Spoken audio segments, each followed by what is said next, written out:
Garhwal, a Himalayan fortress with ramparts of rock and ice enclosing a high-altitude wonderland. A wonderland we are getting increasingly familiar with. This time we are doing the long slog up the Alaknanda again, our destination being the Dali Valley, east of Joshimath.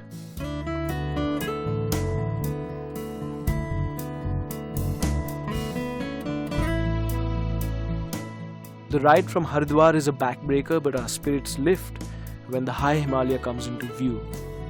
Hathi Parbat, straddling Joshimath.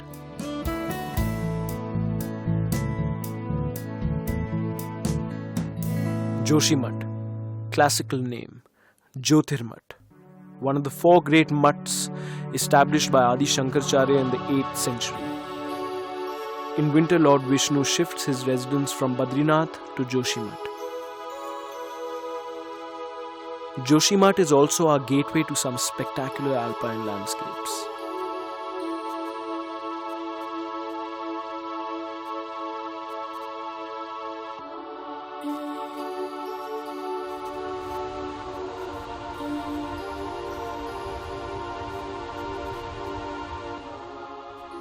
But first we do the trek down slope from Joshimath for the first meeting with the Dali Ganga. After all, she would be our constant companion over the next few days. The Dali itself, undammed and untamed, is a much larger stream now than the Alaknanda.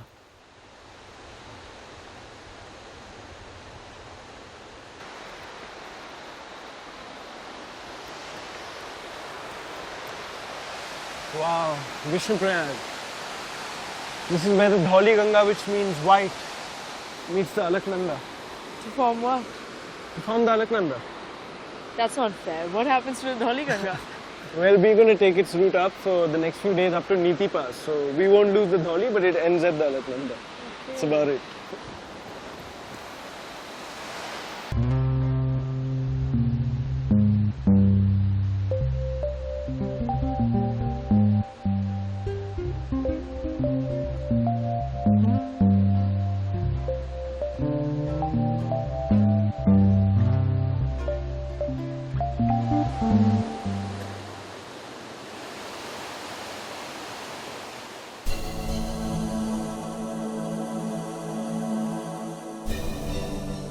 The Dali Valley lies to the east of Joshimath, so we are travelling into the rising sun as we start off the next day. After a dozen kilometers, it was obvious that this region was dramatically different. For one, thick forests clothed the valley slopes, the sort you see fragments of elsewhere in Garhwal.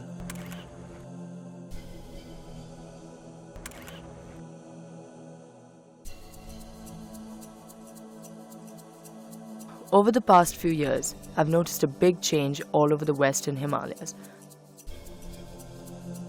Whether an area has electricity, piped water or motor roads, the kids are all going to school, neatly dressed in immaculate uniforms. A generation from now, these remote regions are going to be very different.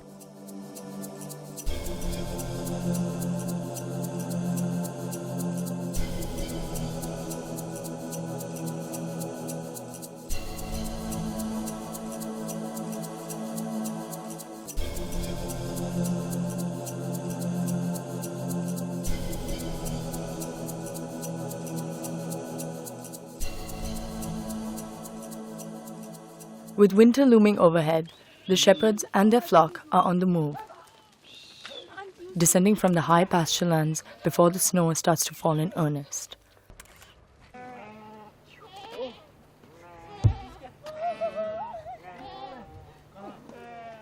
Coming out of this.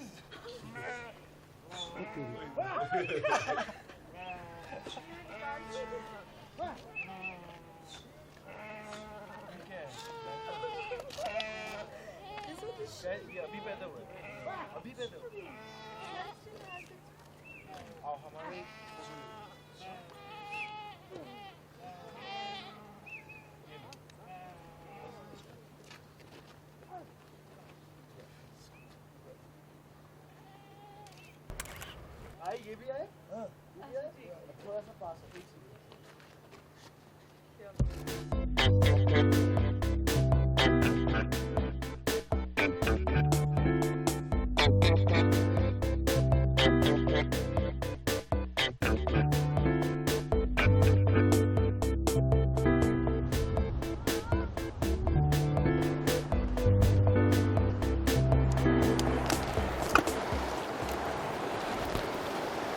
I wonder how these fish survive here. It must be like being on a roller coaster or tossed on a washing machine or something.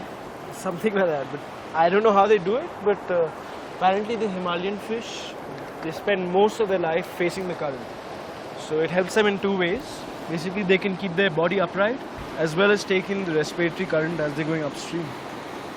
But that's like having the wind in your face. That never made it easy for me to breathe. Yeah, people aren't fish.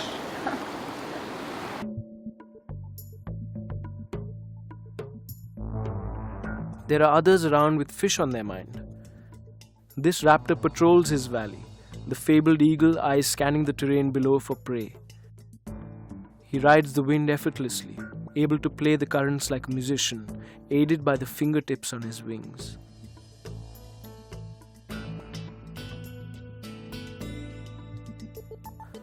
As mortals chained to the ground, we watch enviously.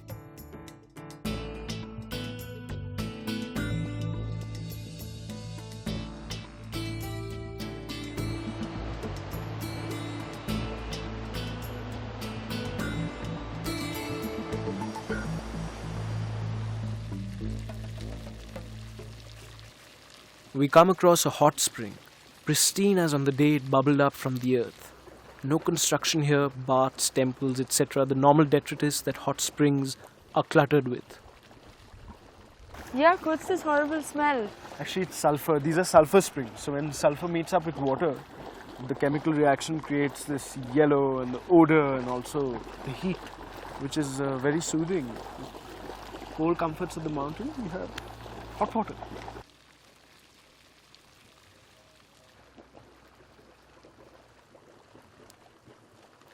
Straddling the high Himalaya between India and Tibet are the Bhotias, a crossover between the Aryan south and the Tibetan north. In the valley of the Dali Ganga, the principal Bhotia tribes are the Marchas and Tolchas.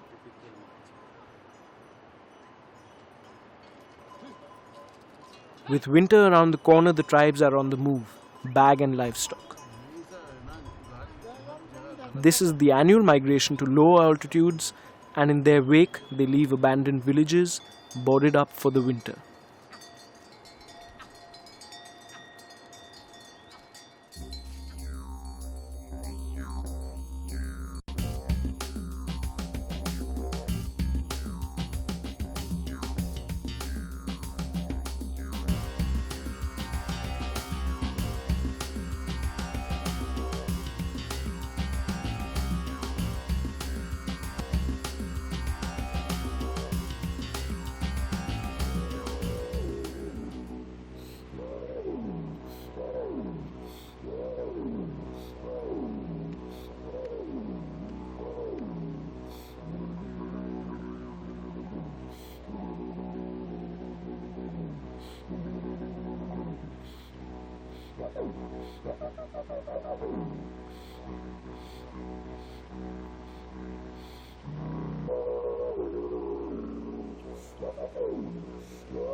Namaste.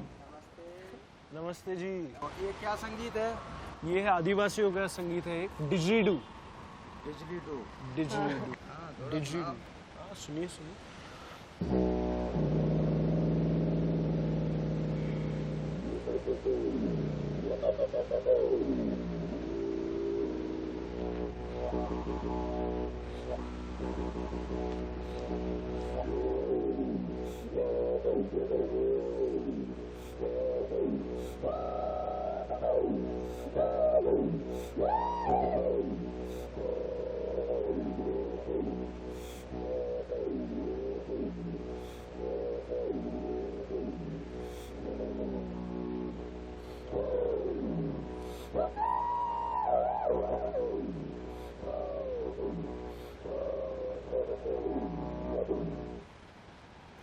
ये था डिजरीडू। कैसा लगा? ठीक लगा। ठीक लगा। खोल दिया आपको? तो पहले से ही खुले हो। वाह, ये संगीत का सौदा आपका है, मैं बिना संगीत के। क्या बात।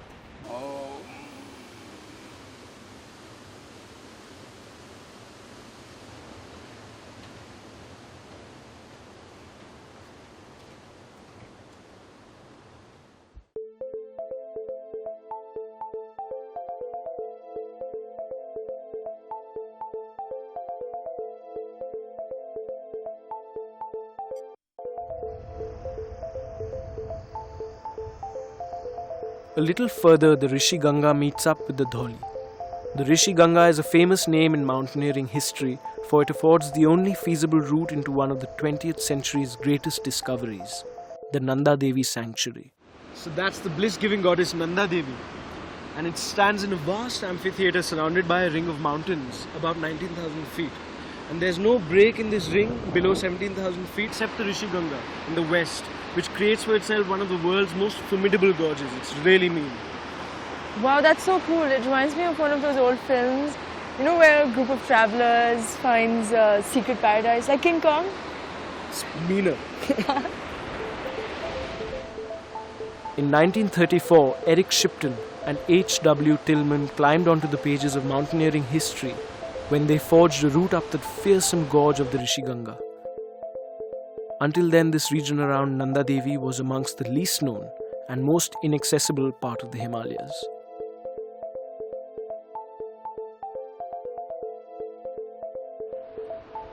For many days, they and their Sherpa porters fought their way along the gorge. Now high on the faces of the overhanging cliffs, next deep down along the torrent, they finally broke through, only to discover a second rock wall enclosing the inner sanctuary of Nanda Devi. It took them 9 more days to penetrate this inner sanctuary, where at the center of rolling alpine meadows stood the sacred mountain.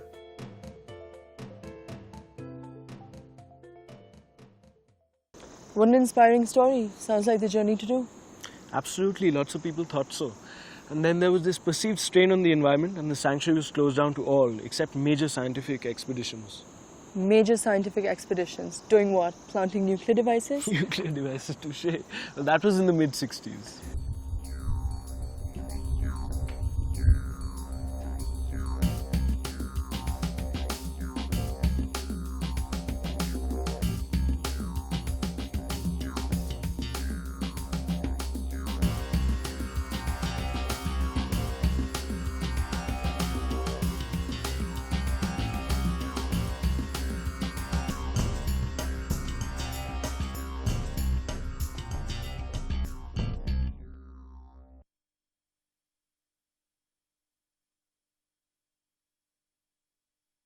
Beyond the Rishi, we come to the bend of the Dholi. Flowing towards the south, it suddenly turns to the northwest. Nanda Devi permits no thoroughfare.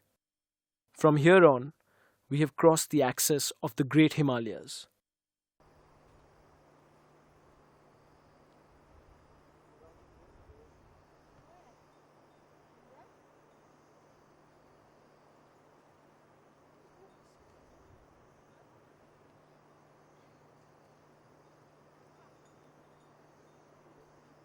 The forests start thinning out and the landscape has that trans-Himalayan look by the time we come to the village of Malari, the largest in the valley and a stronghold of the Marcha clan.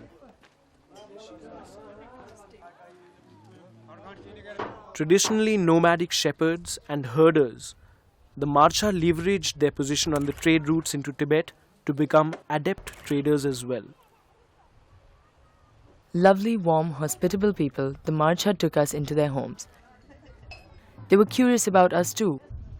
Were we married? Did we have kids? Why not? I had a great time chatting with the women.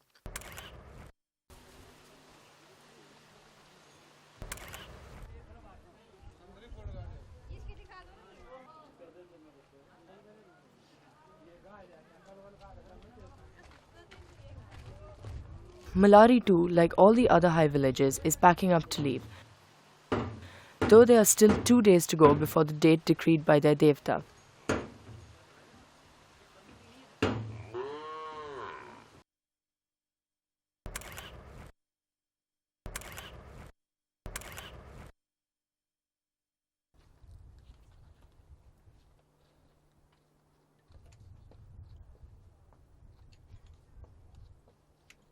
We're lucky, today is the annual village lunch and we are invited too.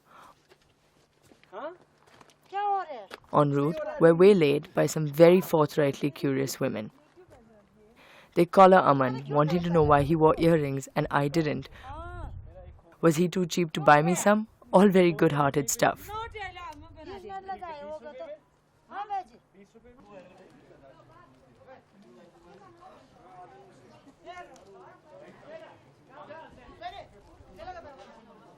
For us, it's much more than a free lunch. With all the villagers assembling, it's a fascinating peek into the life of this remote Himalayan village.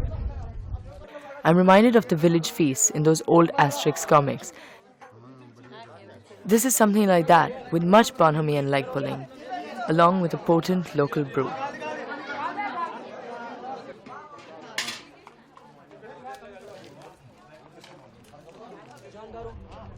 There is another couple here, from England, and she and I happen to be the only women sitting here. This is a men's-only affair. The women will eat later, and they have most graciously made an exception for us. I guess for them, all outsiders are the same, whether from Delhi or London. Sitting in the sun had earlier seemed like a good idea, but now we want some shade. Luckily, there's still some space vacant on the other side. It's interesting that nowadays it seems to be only women who dress traditionally. The men are all global shirt pant. It's the women who stand out.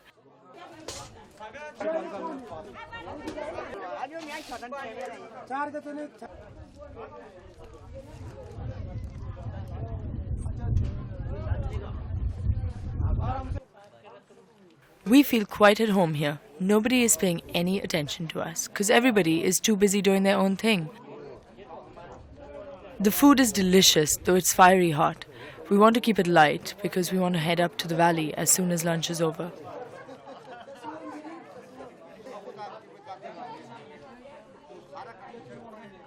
Tara loves animals and they reciprocate.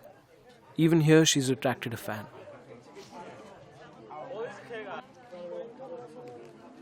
The village lunch is a rare opportunity for somebody like me, who likes to photograph people. The ladies managing the kitchen are an amazing subject.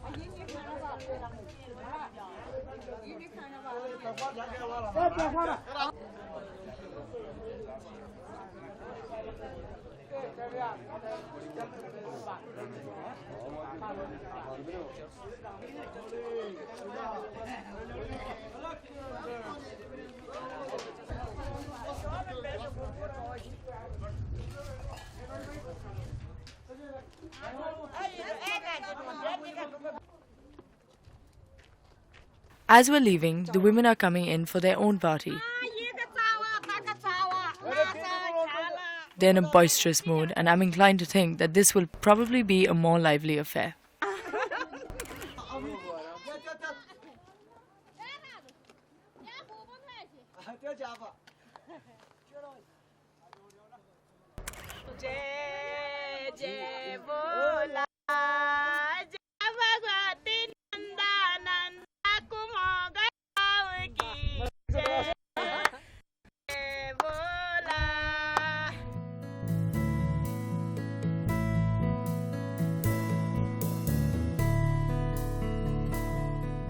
Beyond Malari, the gradient of the river steepens and the landscape turns wild as we leave the forest behind. Here beyond the axis of the main range, we could be in Lahaul rather than Garhwal.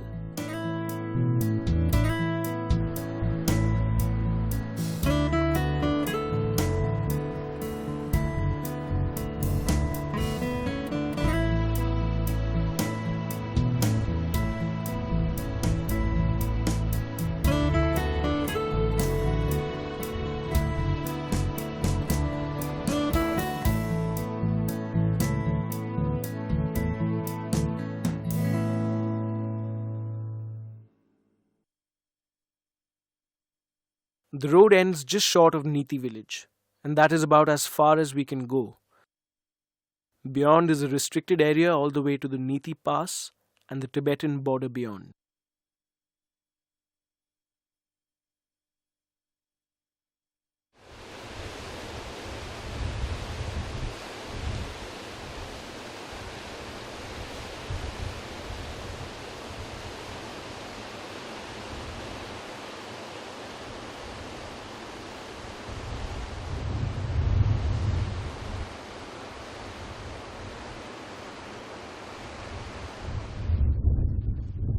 Ghamsali, Niti.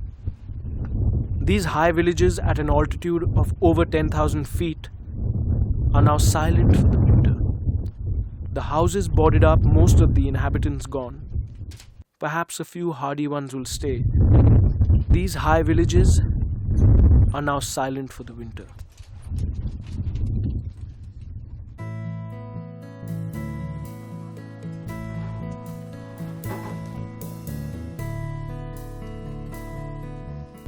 There's a bitter wind blowing, and snow is in the air as we head back to Malari.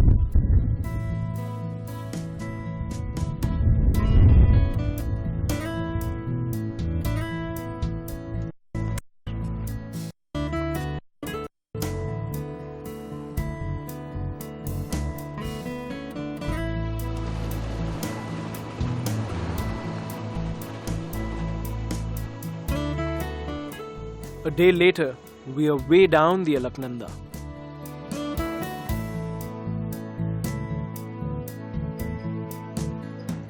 Near Srinagar, we come across a roadside encampment of the Marcha.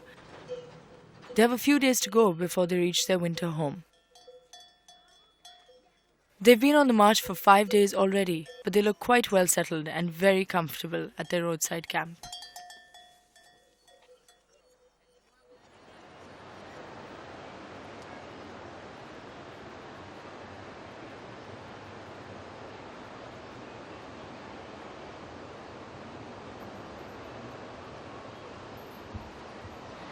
Srinagar was once the ancient capital of the Garhwal kings, though the original town was swept away by a massive flash flood when a rock dam burst in the Alaknanda.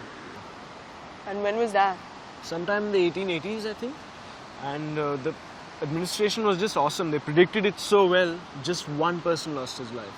Only one person. And what poor unfortunate soul was that? That was a sadhu. His philosophy probably was, what will be, will be.